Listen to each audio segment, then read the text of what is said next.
ಕುಟುಂಬವನ್ನ ನಿರ್ವಹಣೆ ಮಾಡಬೇಕು. ಇಡೀ ದೇಶಕ್ಕೆ ಅನ್ನ ಹಾಕುವಂತ ರೈತನನ್ನ ನಡು ಬಿಸಿಲಲ್ಲಿ ಬೀದಿಯಲ್ಲಿ ಕುಳಿಸಿದಂತ ಈ ರಾಜ್ಯ ಸರ್ಕಾರಕ್ಕೆ ಇಂದು ನಾವು ಧಿಕ್ಕಾರವನ್ನ ಕೂಗ್ತಾ ಇದ್ದೇವೆ. ಯಾಕಂತಂದ್ರೆ ರೈತ ಪರವಾಗಿ ನಾವು ಪ್ರಮಾಣ ವಚನ ಇವತ್ತು ಉತ್ತರ ಕರ್ನಾಟಕ ರಾಜ್ಯ ರೈತ ಸಂಘಕ್ಕೆ ಬೇಕೇ ಬೇಕು, ಬೇಕೇ ಬೇಕು. ಅಯ್ಯಯ್ಯೋ ಅಯ್ಯಯ್ಯೋ ಅಯ್ಯಯ್ಯೋ ಅಯ್ಯಯ್ಯೋ ಭ್ರಷ್ಟ ರಾಜ್ಯ ಸರ್ಕಾರಕ್ಕೆ, ರೈತ ವಿರೋಧಿ ಭ್ರಷ್ಟ ರಾಜ್ಯ ಸರ್ಕಾರಕ್ಕೆ, ಖಾಸಗೀಕರಣ ವಿದ್ಯುತ್ ಮಾಡುತ್ತಿರುವಂತ ರೈತ ವಿರೋಧಿ ಕಾನೂನು ಜಾರಿಗೆ ತಂದಂತ ಭ್ರಷ್ಟ ರಾಜ್ಯ ಸರ್ಕಾರಕ್ಕೆ ಬೇಕೇ ಬೇಕು. ವಿದ್ಯುತ್ ಖಾಸಗೀಕರಣವನ್ನ ಕೊಡ್ಲಿಕ್ಕೆ ಹೊರಟಿದೆ. ವಿದ್ಯುತ್ ಖಾಸಗೀಕರಣ ಮಾಡುವುದರಿಂದ ನಮ್ಮ ರಾಜ್ಯದ ರೈತರಿಗೆ ಮುಂದಿನ ದಿನಮಾನಗಳಲ್ಲಿ ಯಾವ ರೀತಿ ಅನ್ಯಾಯವಾಗುತ್ತಿದೆ ಅನ್ನುವಂಥದ್ದು ನಾವೆಲ್ಲರೂ ಇವತ್ತು ರೈತರು ಸ್ಪಷ್ಟವಾಗಿ ಅರ್ಥ ಮಾಡ್ಕೋಬೇಕು. ಈಗಾಗಲೇ ನಮ್ಮ ರಾಜ್ಯ ಸರ್ಕಾರ ರೈತರಿಗಿರುವಂತ ಯೋಜನೆಗಳು ಅಕ್ರಮ ಸಕ್ರಮ ಯೋಜನೆಯನ್ನ ಸಂಪೂರ್ಣವಾಗಿ ಬಂದ್ ಮಾಡಿದೆ. ಇವತ್ತು ರಾಜ್ಯ ಸರ್ಕಾರ ರೈತರಿಗೆ ನೀಡುವಂತ ಗಂಗಾ ಕಲ್ಯಾಣ ಯೋಜನೆಯನ್ನ ಇವತ್ತು ಪ್ರತಿ ಕ್ಷೇತ್ರವಾರು ಮಾನ್ಯ ಜಿಲ್ಲಾಧಿಕಾರಿಗಳ ಕಚೇರಿ ಎದುರುಗಡೆ ವಿಜಯಪುರ ಜಿಲ್ಲೆಯ ಬೇರೆ ಬೇರೆ ತಾಲೂಕುಗಳಿಂದ ಆಗಮಿಸಿದಂತ ಎಲ್ಲ ನಮ್ಮ ರೈತರು ಇವತ್ತು ಬೀದಿಯಲ್ಲಿ ಕುಳಿತು ಕರ್ನಾಟಕ ರಾಜ್ಯ ಸರ್ಕಾರವನ್ನ ಪ್ರಶ್ನಿಸ್ತಾ ಇದೆ. ಸಮಸ್ತ ಎಲ್ಲ ಜಿಲ್ಲೆಯಲ್ಲಿ ಇವತ್ತು ನಮ್ಮ ರಾಜ್ಯದ ಪ್ರತಿ ಜಿಲ್ಲೆಯಲ್ಲಿ ರೈತ ಸಂಘಟನೆಗಳು ಹಾಗೂ ರೈತ ಪರ ಸಂಘಟನೆಗಳು ಎಲ್ಲವೂ ಇವತ್ತು ರಾಜ್ಯ ಸರ್ಕಾರವನ್ನ ಪ್ರಶ್ನೆ ಮಾಡ್ತಾ ಇದ್ದಾವೆ. ಇಲ್ಲಿ ಏನಾಗ್ತಿದೆ ರೈತರಿಗೆ ಅನ್ಯಾಯ ಅಂತಂದ್ರೆ, ಇವಾಗ ಈ ಕರ್ನಾಟಕ ರಾಜ್ಯ ಸರ್ಕಾರಕ್ಕೆ ಟಾಟಾ ಪವರ್ ಕಂಪನಿ ಅನ್ನುವಂತ ಬಿಡದಿ ಟೌನ್ಶಿಪ್ ಅಂತೇಳಿ ಪ್ರತಿ ಎಕರೆಗೆ ನಾವು 2.5 ಕೋಟಿದಿಂದ 3 ಕೋಟಿ 3.5 ಕೋಟಿವರೆಗೂ ನಾವು ಜಮೀನಿಗೆ ಕೊಡ್ತೀವಿ ಅಂತ ಹೇಳ್ತಾರ. ನಾವ್ ಹೇಳ್ತೀವ್ರಿ, ಅಲ್ರಿ ಇಡೀ ಉತ್ತರ ಕರ್ನಾಟಕ ಜನ ನಮ್ಮ ಜಿಲ್ಲೆಗೆ ನಮಗ ಉದ್ಯೋಗ ಕೊಟ್ಬಿಡ್ರಿ, ನಾವ್ಯಾಕಲ್ಲಿ ಬೆಂಗಳೂರಾಗ ಸಾಯಕ್ ಬರೋಮ್ರಿ, ನಮ್ದೇನ್ ಕೆಲಸ ಐತೆ ಅಲ್ಲಿ, ನಮ್ಗ ಇಲ್ಲಿ ಉತ್ತರ ಕನ್ನಡ ಪ್ರತ್ಯೇಕ ಕೊಟ್ಬಿಡ್ರಿ. ನೀವು 20,000 ಕೋಟಿ ರೂಪಾಯಿ ಇನ್ವೆಸ್ಟ್ಮೆಂಟ್ ಮಾಡೋ ಬದ್ಲಿ ಪ್ರತಿ ಜಿಲ್ಲೆಗೆ ನೀವು 1,000 ರೂಪಾಯಿ ಕೋಟಿ ನೀವು ಇನ್ವೆಸ್ಟ್ಮೆಂಟ್ ಮಾಡ್ರಿ. ನಮ್ಮ ಮಕ್ಕಳು, ನಮ್ಮ ಸಹೋದರರು, ತಂದೆ ತಾಯಿ ಬೆಂಗಳೂರು ಬಿಟ್ಟು ವಾಪಸ್ ನಮ್ಮ ಜಿಲ್ಲೆಗೆ ಬರ್ತಾರೆ. ಅಲ್ಲಿ ಮೊದಲ ಟ್ರಾಫಿಕ್ ಏನಪ್ಪಾ ಅಂದ್ರೆ 3 ತಾಸು 4 ತಾಸು ಒಂದೊಂದು ಸ್ಥಳಕ್ಕೆ ಹೋಗ್ಬೇಕು ಅಂತ ಒಂದು ಧೂಳು ಕುಡ್ಕುವಂತ ಅಂತ ಒಂದು ಮೆಟ್ರೋಪಾಲಿಟನ್ ಸಿಟಿಯಲ್ಲಿ ಬದುಕುವಂತ ಸ್ಥಿತಿ ಅವಶ್ಯಕತೆ ಇಲ್ಲ. ಇಡೀ ಉತ್ತರ ಕರ್ನಾಟಕದವರು ಬಂದು ಅಲ್ಲಿ ಸ್ವಿಗ್ಗಿ, ಜೊಮ್ಯಾಟೊ, ಏನೋ ಡೆಲಿವರಿ ಬಾಯ್ಸು, ಯಾವುದೋ ವಾಚ್ಮ್ಯಾನ್, ಸೆಕ್ಯೂರಿಟಿ ಕೆಲಸ ಮಾಡೋ ಅವಶ್ಯಕತೆ ಇಲ್ಲ. ನಮ್ಮ ಜಮೀನದಲ್ಲಿ ನಾವು ಬದುಕ್ತೀವಿ. UKP 3rd ಸ್ಟೇಜ್ ಅಲ್ಲಿ ಏನಪ್ಪಾ ಅಂದ್ರೆ 20 ವರ್ಷದಿಂದ ನೀವು ಪರಿಹಾರ ಕೊಡ್ತಾ ಇಲ್ಲ ಭೂಮಿಗೆ. ಹೇಳ್ತಾರೆ ಒನ್ ಟೈಮ್ ಸೆಟಲ್ಮೆಂಟ್, ನೀರಾವರಿ, ಒಣ ಬೇಸಾಯ 25 ಲಕ್ಷ 30 ಲಕ್ಷ ಈ ತರ ಹೇಳ್ತಿದ್ರೆ, ಅಲ್ರಿ ಮೊದಲ ಆ ರೈತರಿಗೆ ನ್ಯಾಯ ಕೊಡ್ರಿ. ಮೊದಲ ಭೂಮಿ ಕಳ್ಕೊಂಡ್ರೆ 10-15 ವರ್ಷ ಆಗೈತಿ. ಮೊದಲು ಆ ಕೆಲಸ ಮಾಡೋದು ಬಿಟ್ಟು ನೀವು ಬಿಡದಿ ಟೌನ್ಶಿಪ್ ಮಾಡುವಂತ ಅವಶ್ಯಕತೆ ಏನೈತಿ? ಅಲ್ಲಿ ಅಚ್ಚುಕಟ್ಟಾದಂತ ಒಂದು ಕೃಷಿ ಭೂಮಿ ಐತಿ. ಅದು ಅದೇನು ಬರಡು ಭೂಮಿನಾ? ನೀವು ಬರಡು ಭೂಮಿದಲ್ಲಿ ನೀವು ಮಾಡ್ತಿದ್ರೆ ಏನೋ ತೊಂದರೆ ಇಲ್ಲ. 2.5 ಕೋಟಿ ರೂಪಾಯಿ ಪ್ರತಿ ಎಕರೆಗೆ 3 ಕೋಟಿ ಕೊಡೋ ಬದಲು ಇಲ್ಲಿ ನಮ್ಮ ರೈತರಿಗೆ ನೀವು ಈ ಕೃಷ್ಣಾ ಮೇಲ್ದಂಡ ಯೋಜನೆಯಲ್ಲೇ ಉಳಿದಂತ ರೈತರಿಗೆ ನೀವು ಎಕರೆಗೆ 50 ಲಕ್ಷ ಕೊಡ್ರಿ, ನಿಮ್ಮನ್ನ ಫೋಟೋ ಇಟ್ಟು ಪೂಜೆ ಮಾಡ್ತಾರ. ಅಲ್ಲಿ 2.5 ಕೋಟಿ 3 ಕೋಟಿ ಎದು ಕೊಡ್ತೀರಿ ನೀವು? ರೈತರೇ ಸ್ವಯಂ ಪ್ರೇರಿತವಾಗಿ ಜಮೀನುಗಳನ್ನು ಕೊಂಡಾಡ್ತಾರ್ರಿ. ಇದ್ರ ಬಗ್ಗೆ ಈ ಒಂದು ಮಾಧ್ಯಮದ ಮೂಲಕ ಗಣವಿತ್ತ ರಾಜ್ಯ ಸರ್ಕಾರಕ್ಕೆ ಒಂದು ಮುನ್ನೆಚ್ಚರಿಕೆ ಸಂದೇಶವನ್ನ ತಿಳಿಸ್ತಾ ಇದ್ದೇವೆ. ತಕ್ಷಣವೇ ಇದನ್ನ ನಾವು ಹಿಂದಕ್ಕೆ ಪಡಿಬೇಕು.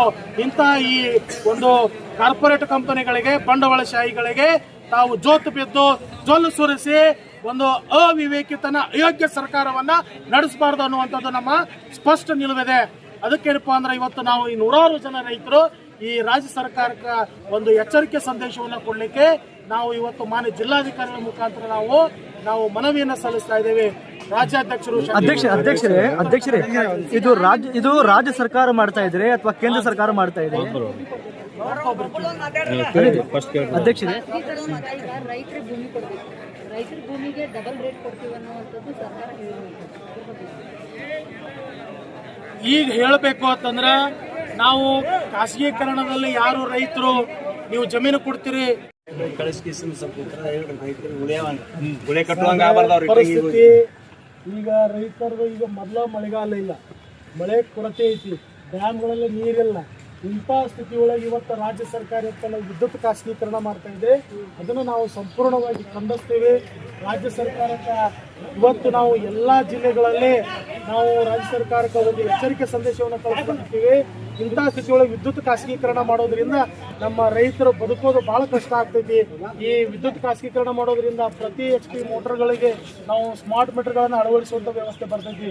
ಯಾಕೆ ಈಗಾಗಲೇ ತೋಟದ ಬಸ್ತಿಗಳಲ್ಲಾಗಿರ್ಬೋದು ಮತ್ತು ಗ್ರಾಮದ ವಾಸ್ತವ್ಯಗಳಲ್ಲಾಗಿರ್ಬೋದು ಸ್ಮಾರ್ಟ್ ಮೀಟರ್ಗಳನ್ನು ಅಳವಡಿಸ್ತಾ ಇದೆ ರಾಜ್ಯ ಸರ್ಕಾರ.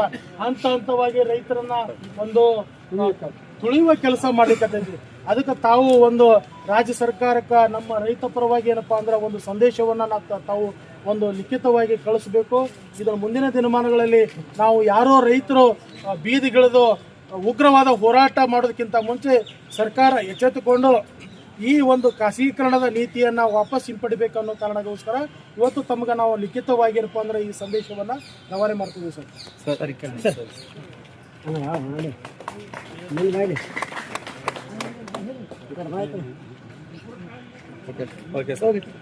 ಕರೆಂಟ್ ಖಾಸಗೀಕರಣ ಮಾಡ್ಬೇಕಂತ ಹೊಸ ನಿರ್ಣಯ ತಗೊಳಕತ್ತಾರ. ಅದಕ್ಕೆ ಸಮರ್ಪಕವಾಗಿ ಎದುರಿಸಬೇಕು. ಇವರು ಕೇಳಿದ್ರಪ್ಪ ಅಂದ್ರೆ ಹೆದ್ದಾರಿ ಬಂದ್ ಮಾಡಬೇಕು. ಗ್ರಾಮಗಳಲ್ಲಿ ಪ್ರತಿಯೊಬ್ಬ ರೈತರ ಹೆಣ್ಣು ಮಕ್ಕಳಿಗಾಗಲಿ ಗಂಡಾಗಲಿ ನಾವು ನಿಂತು ಸೊಟ್ಟು ಹೊಡೆದು ಈ ಸರ್ಕಾರಕ್ಕೆ ಹೆಡಮುರುಗಿ ಕಟ್ಟಬೇಕು ಅನ್ನುವಂಥ ಲೆಕ್ಕದಾಗ ನಾವು ಎಲ್ಲರೂ ಕುಡೀವಿ. ಇದರಲ್ಲಿ ಯಾವುದೇ ಪರಿಸ್ಥಿತಿ ಅದೀಗ ಈ ಸೆಂಟ್ರಲ್ನವರಾಗಲಿ ಕರ್ನಾಟಕ ಸರ್ಕಾರದವರಾಗಲಿ ಸಬ್ಕೆ ಸಾಥ್ ಸಬ್ಕೆ ವಿಕಾಸ್ ಬಾಯಿ ಬಿಟ್ಟು ಹೇಳ್ತಾರ.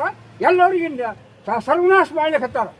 ನಾವು ರೈತರು ಎಲ್ಲಿರ್ತದ ನಮ್ಮ ಸ್ವಾಭಿಮಾನ, ನಮ್ಮ ಸ್ಥಿತಿಗತಿಗೆ, ನಮ್ಮ ಆರ್ಥಿಕ ಸ್ಥಿತಿಗೆ ನಮಗೆ ಧಕ್ಕೆ ಬರ್ತದ, ಅಲ್ಲಿ ತನಕ ನಾವು ಸುಧಾರಣೆ ಆಗಂಗಿಲ್ಲ. ನಾವು ಆ ಧಕ್ಕೆಯನ್ನು ನಾವು ಎದುರಿಸಬೇಕು. ಎಲ್ಲರೂ ಒಕ್ಕಟ್ಟಾಗಿ ಸರ್ಕಾರಕ್ಕೆ ಕಣ್ಣು ತೆರೆಸಬೇಕು. ಈ ದಿಶೆಯಲ್ಲಿ ನಾವು ಎಲ್ಲರೂ ಪ್ರಯತ್ನ ಮಾಡ್ತೀವಿ, ಬಿಡುವುದಿಲ್ಲ. ಮತ್ತು ಯಾವುದೇ ಪರಿಸ್ಥಿತಿ ಅಧಿಕಾರಿಗಳು ನಮ್ಮ ಸಮಸ್ಯೆಗಳು ಸರ್ಕಾರಕ್ಕೆ ತಿಳಿಸಬೇಕು. ತಿಳಿಸಲಿಲ್ಲ ಅಂತಂದ್ರೆ ನಾವು ಊರುಗಳಲ್ಲಿ ಹೆದ್ದಾರಿಗಳಲ್ಲಿ ಬಂದ್ ಮಾಡಿ ಸರ್ಕಾರಕ್ಕೆ ಇದು ನಮ್ಮ ಏನು ಆತಂಕದ ಅವ್ರಿಗೆ ಮುಚ್ಚಲಿಕ್ಕೆ ನಾವು 100% ಪ್ರಯತ್ನ ಮಾಡ್ತೀವಿ ಅನ್ನುವಂಥ ಮಾತನ್ನು ಈ ಸಭೆ ಮುಖಾಂತರ ಹೇಳಿಕೆ ಪ್ರಯತ್ನ ಮಾಡ್ತೇನೆ. ಈ ವಿದ್ಯುತ್ ಖಾಸಗೀಕರಣ ಮಾಡ್ತಾ ಇರೋದು ರಾಜ್ಯ ಸರ್ಕಾರ ಕೇಂದ್ರ ಸರ್ಕಾರ ಅವು ಎರಡು ಕೂಡ ಮಾಡ್ಲಿಕ್ಕತ್ತಾವ. ಟಾಟಾ ಬಿರ್ಲಾ ಇವ್ರೇನು ಹರಲ್ಲ, ಇವರೆಲ್ಲ ಇವರು ಸೆಂಟ್ರಲ್ದವ್ರ ಗುರುಗಳು ಇವರು. ಅವರು ನಮ್ಮ ಮೇಲೆ ಹೇರಿ ಅವರು ಇವರು ಒಂದಾಗಿ ನಮ್ಮ ರೈತರಿಗೆ ಮೀಟರ್ ವ್ಯವಸ್ಥೆ ಬರ್ತಪ್ಪ ಅಂತಂದ್ರೆ ಬರೀ ಮೊಬೈಲ್ಗೆ ನಮ್ಗೆ ದುಡ್ಡು ತುಂಬುದಾಗಂಗಿಲ್ಲ. ಅದಕ್ಕೆ ನಾವು ತುಂಬ್ತೀವಿ. ಸರ್ಕಾರಕ್ಕೆ ನಮ್ಗೆ ಅವಿನಾವ ಸಂಬಂಧ ಅದ. ಏನಾದರೂ ಆತಂಕಗಳಿದ್ರೆ ಅವ್ರನ್ನ ಕೇಳ್ತಾರೆ, ನಾವು ಕೇಳ್ತೀವಿ. ಆದರೆ ಇದು ತರುವುದರಿಂದ ನಮ್ಮ ಪರಿಸ್ಥಿತಿ ಹದಗೆಟ್ಟು ಹೋಗ್ತದ. ಇದ್ದು ಫಿಕ್ಸತೆ ಕೈಗೆ ಹತ್ತಲಾಗ ಪರಿಸ್ಥಿತಿ ನಿರ್ಮಾಣ ಆಗ್ತದೆ. ರೈತರು ಬಳಸುವಂತ ಪ್ರತಿಯೊಂದು ವಸ್ತುಗಳ ಬೆಲೆ ಗಗನಕ್ಕೆ ಮುಟ್ಟಿದೆ. ಅದಕ್ಕೇನು ಹೇಳ್ತಿದ್ರು? ಅದು ಈ ದೇಶದಲ್ಲಿ ಆಡಳಿತ ಅನ್ನೋದು ಇಲ್ಲ. ಇಲ್ಲಿ ನಾವು ಬೆಳೆದಂಥ ಮಾಲಿಗೆ ಇದು ಸಾರ್ವತ್ರಿಕ ಒಂದು ರೂಪುರೇಷೆಗಳಿಲ್ಲ, ರೇಟ್ ಇಲ್ಲ. ನಾವು ಬೆಳೆದಂಥ ಮಾಲ್ ಹೆಚ್ಚಿಗೆ ಬೆಳಿಬೇಕಪ್ಪ ಅಂದ್ರೆ ಹೊರದೇಶದಿಂದ ತರಿಸಿ ರೈತರಿಗೆ ಮಣ್ಣು ಕೊಡುವಂಥ ವ್ಯವಸ್ಥೆ ಇಲ್ಲಿ ಆಡಳಿತಗಾರರಿಲ್ಲ. They are not fit for freedom, they are lustiest deceitful rascal. What will make ಸಮಸ್ಯೆ sir HK Nadaf. Thanks sir. Sindagi taluk Argal. Karnataka ರಾಜ್ಯ ರೈತ ಸಂಘದ ವತಿಯಿಂದ ವಿಜಯಪುರ ಜಿಲ್ಲೆಯಲ್ಲಿ ಸುತ್ತಮುತ್ತಲಿನ ಗ್ರಾಮಗಳಿಂದ ಪ್ರಗತಿಪರ ರೈತರು ಹಾಗೂ ಸಣ್ಣ ರೈತರು ಎಲ್ಲರೂ ಸೇರಿಕೆಯಿಂದ ಸರ್ಕಾರಗಳು ಯಾವುದೇ ಸರ್ಕಾರಗಳು ಬಂದರೂ ಕೂಡ ರೈತನ ಹೆಸರಿನ ಮೇಲೆ ಪ್ರಮಾಣ ವಚನವನ್ನು ಮಾಡಿಕೊಂಡು ರೈತನಿಗೆ ಮೋಸ ಮಾಡುವುದಂತೂ ಈ ಭಾರತ ದೇಶದಲ್ಲಿ ಒಂದು ಸಂಪ್ರದಾಯವಾಗಿದೆ. ಯಾರೇ ಬಂದರೂ ಕೂಡ ರೈತನ ಹೆಸರಿನ ಮೇಲೆ ಪ್ರಮಾಣ ವಚನವನ್ನು ಸ್ವೀಕಾರ ಮಾಡ್ತಾರೆ. ಬಂದ ಬಳಕೆ ರೈತರಿಗೇ ಮೋಸ ಮಾಡೋದು. ಯಾವ ಮೊದಲ ಗೊಬ್ಬರ, ಬೀಜ, ರಾಸಾಯನಿಕ ಗೊಬ್ಬರಗಳನ್ನು ಎಲ್ಲ ಥರದ ಬೀಜಗಳ ಮೇಲೆ ಏಕದಮ್ ಕಡಿಮೆ ರೇಟ್ ಇದ್ದು, ಈಗ ಇತ್ತಿತ್ತಲಾಗಿ ಹೆಚ್ಚಿನ ರೇಟ್ ಮಾಡಿದರು. ಅದರ ಮೇಲೆ GSTಗಳ ಹಾಕಿದರು. ಅದರಿಂದ ಗೊಬ್ಬರದ ಈಗ ಇತ್ತಿತ್ತಲಾಗಿ ಹಾಕಿರಿಂದ ಬೀಜ ಗೊಬ್ಬರ ಸಿಗಲಾರ್ದಂಗೆ ಪರಿಸ್ಥಿತಿಯನ್ನು ಮಾಡಿಟ್ಟಿದ್ದಾರೆ. ರೈತರು ಇದರಿಂದ ರೊಚ್ಚಿಗೆದ್ದು ಅದನ್ನು ಸುಧಾರಣೆ ಆಗೋಟ್ಲೇನೆ ಈಗ ಸರ್ಕಾರಗಳು ಮತ್ತೆ ಕರೆಂಟನ್ನು ಈಗ ಹೆಂಗೆ ನಾವು ಮೊಬೈಲ್ ರಿಚಾರ್ಜ್ ಮಾಡ್ತೀವಲ್ಲ ಆ ಥರನಾಗಿ ಎಲ್ಲ ರೈತರ ಪಂಪ್ಸೆಟ್ಗಳಿಗೆ ಒಂದು ಮೀಟರ್ ಕೂಡಿಸುವಂಥ ಒಂದು ವ್ಯವಸ್ಥೆಯನ್ನು ಸರ್ಕಾರ ಮಟ್ಟದಲ್ಲಿ ಇನ್ನು ನಡೆದಿದೆ. ಇದು ಆ ಸರ್ಕಾರಗಳು ರೈತರಿಗೆ ಒಂದು ಕೆಲಸ ಮಾಡಲಿಕ್ಕೆ ಸುಗಮವಾಗಿ ಬಿಡ್ತಾ ಇಲ್ಲ. ಒಂದು ಸಂಘರ್ಷ ಏನಪ್ಪ ಅಂದ್ರೆ ಸರ್ಕಾರದೊಳಗೆ ಸಂಘರ್ಷವನ್ನು ಮಾಡಬೇಕು ಅಥವಾ ಭೂಮಿಯಲ್ಲಿ ಅವರು ದುಡಿಬೇಕು. ಈ ರೀತಿಯಾಗಿ ಸರ್ಕಾರಗಳು ಇಕ್ಕಟ್ಟಿಗೆ ಸಿಲುಕಿರುತ್ತವೆ. ಯಾವುದೇ ಸರ್ಕಾರಗಳು ಬಂದರೂ ಕೂಡ ರೈತನಿಗೆ ಸುಖವನ್ನು ಮಾಡಿದ್ದ ಉದಾಹರಣೆನೇ ಇಲ್ಲ ಇಲ್ಲಿವರೆಗೆ. ಸರ್, ಮುಂದಿನ ದಿನಮಾನಗಳಲ್ಲಿ ಖಾಸಗೀಕರಣ ಕೈ ಬಿಡ್ಲಿಕ್ಕಂದ್ರೆ ಮುಂದಿನ ದಿನಮಾನ ಹೋರಾಟ ಯಾವ ರೀತಿ ಇರ್ತದೆ?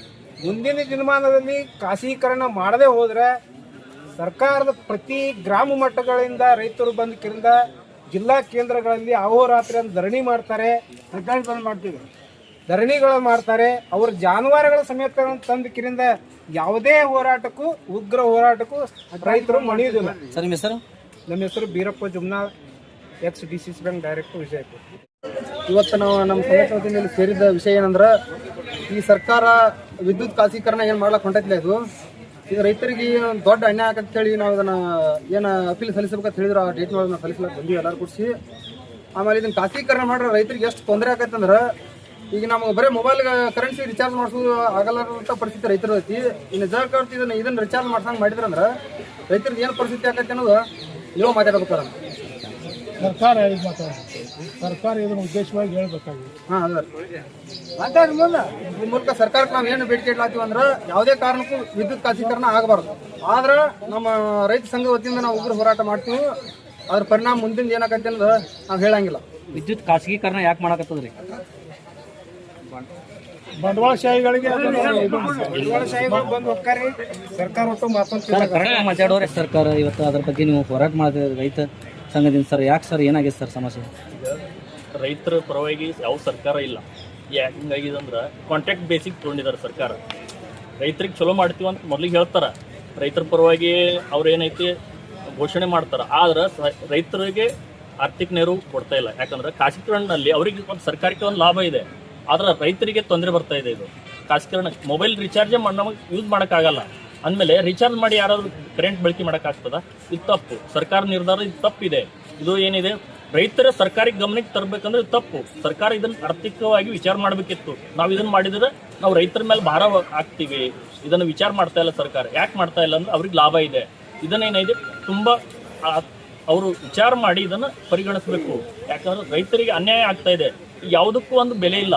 ರೈತರು ಪ್ರತಿಯೊಂದು ಬೆಳೆ ಬೆಳೀತಾ ಇದ್ದಾರೆ, ಅದಕ್ಕೊಂದು ಯಾವುದೂ ರೇಟ್ ಇಲ್ಲ. ಈಗ ಪ್ರತಿಯೊಂದು ರೈತನ ಏನು ₹1 ಮಾರ್ಕೆಟ್ ಆದ್ರೂ ಕೊಡ್ತಾನ, ₹100 ಆದ್ರೂ ಕೊಡ್ತಾನ. ಇದು ಎಲ್ಲ ರೈತರ ಮೇಲೆ ಭಾರ ಆಗ್ತಾ ಇದೆ. ಆದ್ರೆ ರೈತರಿಗೆ ಅನುಕೂಲವಾಗಿ ಯಾವ್ದಾದ್ರು ಸರ್ಕಾರ ನಡ್ಕೊಂಡಿದ್ಯಾ? ಇಲ್ಲ. ಇದು ತಪ್ಪು ಸರ್ಕಾರದ್ದು. ಇದನ್ನ ಏನೈತಿ ನಾವು ರೈತರ ಪರವಾಗಿ ಇದು ಹೋರಾಟ. ಯಾಕಪ್ಪ ಅಂದ್ರೆ ಖಾಸಗೀಕರಣ ಆಗಬಾರ್ದು ರೈತರಿಗೆ. ಈ ವಿಷಯ ಸಂಬಂಧ ನಾವು ಕೂಡಿದೀವಿ. ಇದು ಮುಂದೆ ಇದೇ ತರ ಖಾಸಗೀಕರಣ ಮಾಡೋದೇ ಇತ್ತಪ್ಪ ಅಂದ್ರೆ ರೈತರು ಇದರಲ್ಲಿ ತುಂಬಾ ದೊಡ್ಡ ಹೋರಾಟವನ್ನು ನಡೆಸಬೇಕಾಗ್ತದೆ. ಇದು ಕರ್ನಾಟಕ ಸರ್ಕಾರ, ರಾಜ್ಯ ಸರ್ಕಾರಕ್ಕೆ ನಾವು ಇದು ಮನವಿ ತಿಳಿಸ್ಬೇಕಂತ ಇದು ನಮ್ಮ ನಿರ್ಧಾರ ಇದೆ. ಇದರ ಮೇಲೆ ನಮ್ಮ DC ಅವರು ನಮಗೆ ಒಂದು ಅನುಕೂಲ ಮಾಡಿ ಏನಾದರೂ ಒಂದು ಚಲೋ ದಾರಿ ತೋರಿಸ್ತಾರಂತ ನಮ್ದೊಂದು ಆಸೆ ಇದೆ. ಅದ್ರ ಮೇಲೆ ಒಂದು ನಂಬಿಕೆ ಮೇಲೆ ಬಂದಿದ್ದೀವಿ. ಸರ್, ವಿದ್ಯುತ್ ಖಾಸಗೀಕರಣ ಮಾಡಲು ಹೊರಟಿದ್ದು ರಾಜ್ಯ ಸರ್ಕಾರನ ಕೇಂದ್ರ ಸರ್ಕಾರ? ಮಳೆ ಆಗಲ್ಲ, ಇನ್ನೊಂದು ಕೈ ಟಚ್ ಆಗಲಿಲ್ಲ ಅಂದ್ರೆ ಹೆಂಗೆ ಅವರಿಗೆ ಒಳಗಿಂದ ಒಳಗೆ ಎಲ್ಲ ಆಗಿರ್ತದೆ. ನಮಗೇನೆ ಪಬ್ಲಿಕ್ಕಿಗೆ ಏನು ತೋರಿಸ್ತಾರೆ ಅವರು ಅಂದ್ರೆ ಇದು ಯಾವುದೂ ಗೊತ್ತಿಲ್ಲ ನಮಗೆ. ರೈತರು ನಾವು ಪರವಾಗಿ ಇದ್ದೇವ ಅಂತ, ಆದ್ರೆ ಇದು ಸುಳ್ಳು. ಸರ್, ನಿಮ್ಮ ಹೆಸರು? ಅಶೋಕ್ ಜಾಧವ್, ಪರ್ವಿ.